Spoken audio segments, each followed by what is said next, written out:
David Edward and Rich Hosek discuss Rich's book, Near Death. Rich, how are you?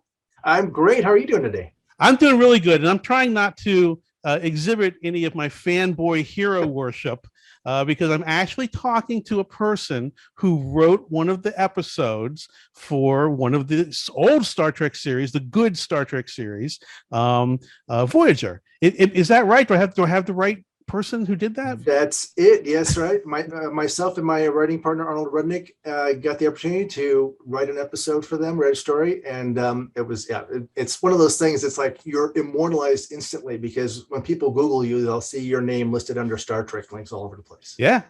I'll try not to drive over to your house and take pictures tonight or anything, or hug your mailbox or any of that stuff. I promise I will try not to. But so anyway, so you've written a number of television shows. I mean, you've been writing for a while, very successfully. But we're going to talk specifically about you switched over to novels. Yeah. And in this case, we're going to talk about, let me make sure I say it right. I'm going to read it. It's Near Death, which is the beginning of a series. Mm-hmm. And this is going to be so wildly fascinating because you have two writing partners that you Right. wrote it with, but some of these folks are also ones that you wrote screenplays with. Is that right? Yeah. In fact, this book is based on an unproduced screenplay that Arnold and Lloyd and I wrote. Arnold and I did most of the writing. Lloyd was mostly a technical consultant. He's a parapsychologist, and it's got a paranormal theme. Mm. So, and this was, I don't want to say how many years ago, but quite a while ago, we came up with this idea. And actually, Arnold and Lloyd came up with the idea, and then they brought me in on it. And we wrote it and based partly on Lloyd's life and experiences, because he has a rich volume of experiences, investigations, and so forth. And so we thought this would be a great opportunity to sort of bring this topic to television. Hmm. And we shopped it around, got some good responses, but everyone said, no one wants to do paranormal stuff. And then a few months later, the X-Files came out. And then they said, no, it's too close to the X-Files. So when I started writing novels, I said, you know what? That was a great story. Why don't I novelize a story I already have and try and get a jump start that way? I mean, it would make a great book series. And we already had the characters already fleshed out and everything like that. So I went to Arnold and Lloyd and said, would you guys mind if I took a pass at this and then had you guys, get your input and so forth? So that's what we did. We took the screenplay. I took a first pass at the novelization of it. And I had to make some changes here and there. And then I gave it to Arnold and Lloyd gave us a technical feedback, a consultant feedback. And then Arnold corrected all my errors and my story plots and says, no, don't do this and that. So I got a lot of input from both of them. And then we put it out a little over a year and a half ago. Okay. And getting ready to put out the second one. But that was the story. But we basically took that and made it into a novel. And that was a fantastic experience for me. Well, let's talk about that. Most of the people I talk to and me, when I write, I'm it's definitely silent. I scream to the kids to get off my lawn, and that's pretty much my writing process. But you were writing with other people. What is that process like? How do you handle that? Are you the lead writer? Do you even have one? You just give me the whole layout of that. Let me go back to my relationship with Arnold, because we did a lot of TV shows together, and that is a very dynamic situation. Writing television, because it's a shorter form. And it's very, very collaborative, even if you don't have a writing partner, because you have to work with usually a staff of writers on a TV show. Right. And for the process for us was we would kick around ideas, right? We would bounce stuff back and forth, get instant feedback, which was fantastic. And then we would settle on a storyline and start fleshing it out and get the beats of the story down. And at that point, once we had kind of a rough outline, we kind of split up, say, oh, I'll do the first quarter and last part, you do the middle. And then we would switch files, and then he would edit my work, I would edit his work, and then we put it all together and take 5 or 10 passes at it until we got it right. Now, how did you two find each other as writing partners? Because I can imagine if I was just to go out the door and try and find a writing partner, I might not always find a person who would pull their weight and work on my schedule and all that type of stuff. Yeah, we met in college, actually. Okay. And we took some filmmaking classes in college just for the heck of it. I was a computer engineering major.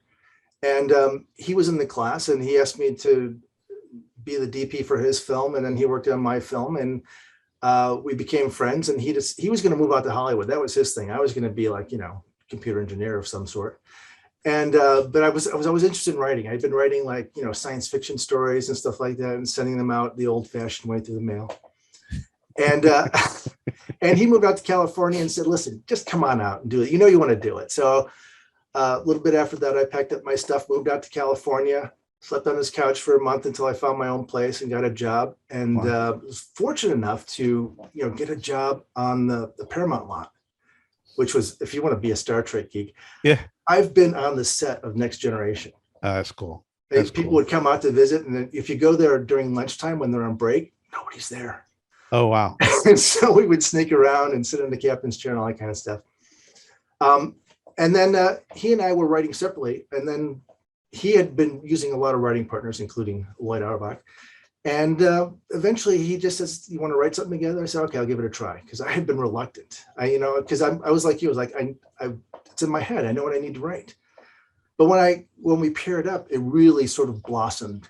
Okay. I think it amplified both of our talents and our creativity. So it was great. Yeah. Well, and and I'm taking you off topic. I'm such a Star Trek nerd. My wife and I just restarted watching The Next Generation. Where I think we're on episode 8 or something. Because what else? There's nothing else on. So I just started rewatching that. So I'm very familiar with the bridge that you walked. Yep. And I'll be over later tonight with some pictures. So let's talk about. So there's a lot of stuff I want to dig into. So how do you go from a TV script or movie script to a book? I know that you called it novelization, the novelization of the script. Let's talk about that. And then, like you said, you're working on the second one, but that's not coming from a script. So how are those processes different? Right. So the script was basically a really big outline for me. But I knew too that we had made a lot of compromises on the script to sort of accommodate the format of TV, right? You're writing for a 2-hour time slot, with an hour and 40 minutes really. Yeah. And so you have a very rigid structure, and you have breaks and stuff like you have to do like that. With a book, you don't have that, right? I could do things like do a prologue. I could do things like get into the characters' heads and describe what they were feeling and thinking that we couldn't do in a screenplay. So it really gave me a chance to sort of flesh out the story. So we like I said, we had the story. I made a few adjustments. I added a few characters too, which was kind of nice. Oh, interesting. And then but we had a great hook for the ending that I kept, and we had a great sort of relationship between the two main characters that is really the basis for the whole series. And it was a Scully and Mulder relationship before there was Scully and Mulder, and so it really became a chance for me to sort of like talk to the characters and say, okay, what story do you want me to tell? Yeah. Because previously I was just showing them doing stuff. Now I was to say, okay, what's the story you tell? What's going on with you? Yeah. Where did you come from? What are your struggles? What do you know? That's so interesting. Yeah. It really was a great process.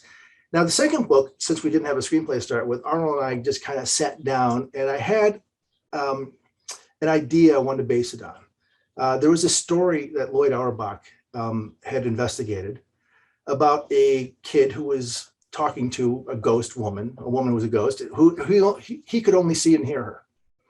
But she told him things that no way a 9-year-old kid would know, right?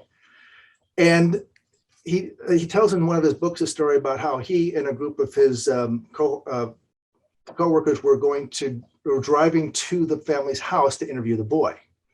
And they were having a conversation in their car. And when they got there, after a little while, the boy was telling them, "Yeah, Marcia was saying that you guys were talking about me in the car." And he was giving them details about what was going on. I said, this has got to be a great start for a book. Right. So the idea of a boy being able to talk to a ghost, he's the only one who can see and hear her. Is it real? Is it his imagination? How can we prove it? Yeah. So Arnold and I kicked around ideas until we came up with an idea that she was part of a bank robbery and she knew where this missing loot was. And so it was part of a treasure hunt as well. And so after you get that seed of an idea, it just kind of flows. Well, and so how do you then break like you guys give each other assignments, or does one person write and then the next person kind of picks it up, or what does that look like? For the novels, he and I do the story. We'll create an outline, and then I'll write the novel, and then I give it to him to edit, and I give it to Lloyd to like go through and say, okay, fix all the things that I got wrong here. Check me on how, because one of the interesting things about that book is that I'm getting into the mind of the ghost. Okay. Some of the chapters are from the ghost's point of view, and it's like, how does a ghost communicate? How do they travel? How do they do all these things? Yeah. Within the what Lloyd knows to be stuff that would be reasonable to what people expect that kind of stuff to be. So so they kind of give me their input, and we go round and round, and but I'm doing most of the writing. So you're like what they call you make sure everything's in one voice. I guess that's the term when you have multiple writers, right? So so you don't know who wrote what. Yeah.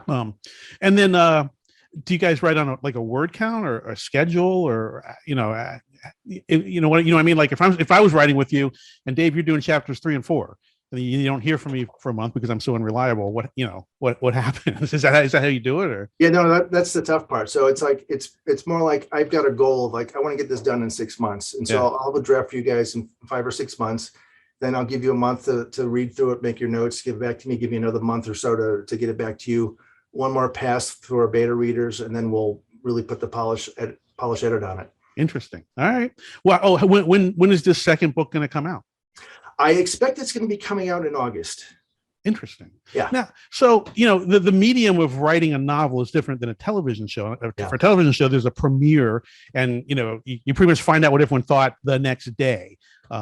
What surprised you about the book? How is the book different in putting a book out, especially at the beginning of a series, compared to when something you had written was broadcast? Well, we were really lucky in that Lloyd had a lot of connections to the paranormal world. He had connections with celebrity psychics and stuff like that. So he got them to give us quotes for the back of the book and stuff like that. Wow, that's awesome. So we kind of had like this energy right from the beginning, and like people were going, yeah, this is what it's like. This is real.